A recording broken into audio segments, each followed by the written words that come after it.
ये वीडियो ना मैं बहुत लेट बना रही हूँ। इस देश के अंदर आम आदमी को जीने का कोई हक नहीं है। इस देश का जो शासन है और जो इस देश का प्रशासन है और इस देश के लोअर क्लास ने और इस देश के सरकारी लोगों ने और इस देश के जितने भी अपर क्लास लोग हैं ना उन सब लोगों ने मिलके इस देश का एक जो बहुत बड़ी पॉपुलेशन है, जो मिडिल क्लास की पॉपुलेशन है ना, उनकी ज़िंदगी हराम कर रखी है। कोई एक इंसिडेंस बताती हूँ।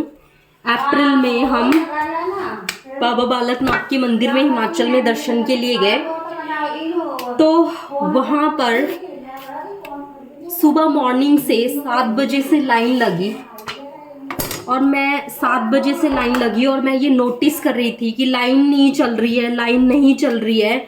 और शाम के आई थिंक 6 बज गए, शाम के 6 बज गए और जो भी हमारे घर के मेल मेंबर्स थे वो अभी तक वहीं पर स्टक थे, जो पहले से स्टक थे।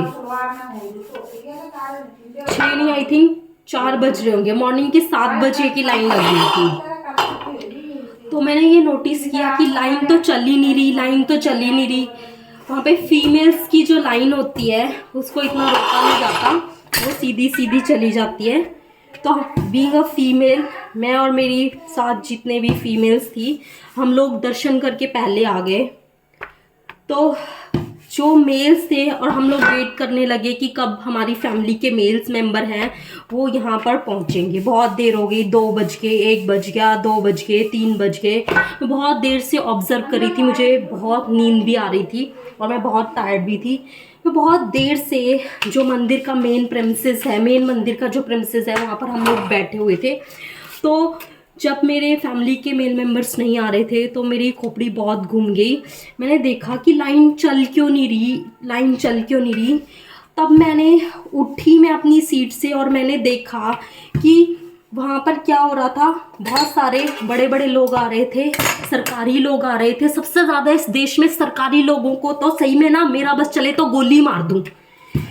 सरकारी लोग आ रहे थे, वहाँ पे 2-2 हज़ार रुपये उनको दे रहे थे और मंदिर के नीचे वाले स्टेयर से सीधा दर्शन करने जा रहे थे। जो लाइन में खड़े थे वो गधे थे।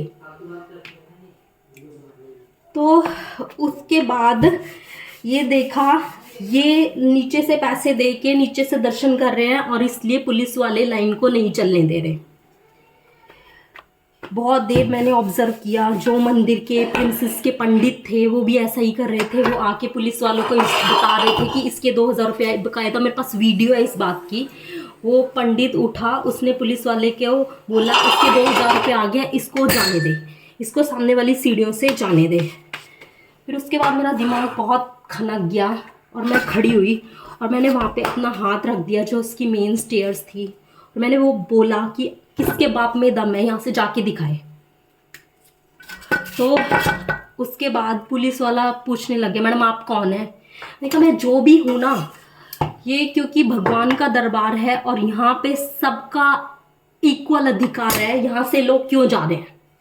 ऐसी कौन सी भगवान के वो ज़्यादा प्यारे हैं जो यहाँ से जा रहे हैं और बाकी लोग जो लाइनों में खड़े हैं, इतने सारे लोग लाइनों से बेहोश हो रहे हैं, आप लोगों को वो नहीं दिख रहे। उसके बाद ना मैंने बहुत सारी वुमेन्स को चिल्ला चिल्ला कर बोला कि आप मेरे सपोर्ट में आओ, आपके पति वहाँ लाइनों में खड़े हैं, आप उनकी कमाइयाँ खाने के लिए आप सबसे आगे हो जाती हैं, लेकिन आप उनके सपोर्ट में खड़ा होना नहीं जानती हैं। तो कोई एक सिंगल लेडी इस धरती के अंदर ना, इस इंडिया के अंदर औरत को बोझ इसीलिए माना जाता है, किसी को अपने घर में बेटी नहीं चाहिए, औरत को बोझ इसलिए माना जाता है क्योंकि वो सचमुच धरती का बोझ ही है। वो सिर्फ अपने लिए खड़ा होना जानती है, अपनों के लिए खड़ा होना नहीं जानती है। बहुत रेयर होंगी ऐसी होंगी। तो कोई एक सिंगल औरत, हजारों औरतें होंगी वहाँ पे, कोई एक सिंगल औरत मेरे सपोर्ट में आकर खड़ी नहीं हुई। सारे पुलिस वालों, कम से कम 10-12 पुलिस वाले एक अकेली लड़की के अगेंस्ट खड़े हो रहे हैं, उसको धमका रहे हैं, उसको थ्रेटन कर रहे हैं, लेकिन वो उन 12-13 पुलिस वालों से अकेली लड़ रही है, लेकिन एक भी सिंगल औरत नहीं आई सपोर्ट में कि आप ये इनजस्टिस कर रहे हैं। फिर एक मैन आया, फिर उसने मेरा सपोर्ट किया। देखो यहाँ पर भी एक आदमी ने मेरा सपोर्ट किया। वो आया, उसने बोला कि लड़की सही कह रही है, आप ये धांधली कर रहे हो। फिर कुछ और आदमी आए, वो भी मेरे सपोर्ट में खड़े हुए। तो वहाँ की औरतों को कोई फर्क नहीं पड़ रहा था, उनके आदमी लाइनों में खड़े खड़े मर जाएं, धूप से मर जाएं, उनको कोई फर्क नहीं पड़ रहा था। बाद में चाहे वो सफ़ेद चादर ओढ़ के अपने पति की लाशों पर रो ले, लेकिन उस टाइम उनको कोई एक सिंगल औरत मेरे सपोर्ट में नहीं खड़ी हुई। So this is the reality of this country. बड़े बड़े लोगों ने जो पंडित मंदिरों में रखे हुए हैं ना, ये भी दल्ले बने हुए हैं, भगवान के दल्ले बने हुए हैं। जैसे तो भगवान ने इनको असाइन कर रखा होता है, इनको भगवान ने असाइन कर रखा होता है कि आप जो धरती के लोग हैं ना, इनको प्रताड़ित करो।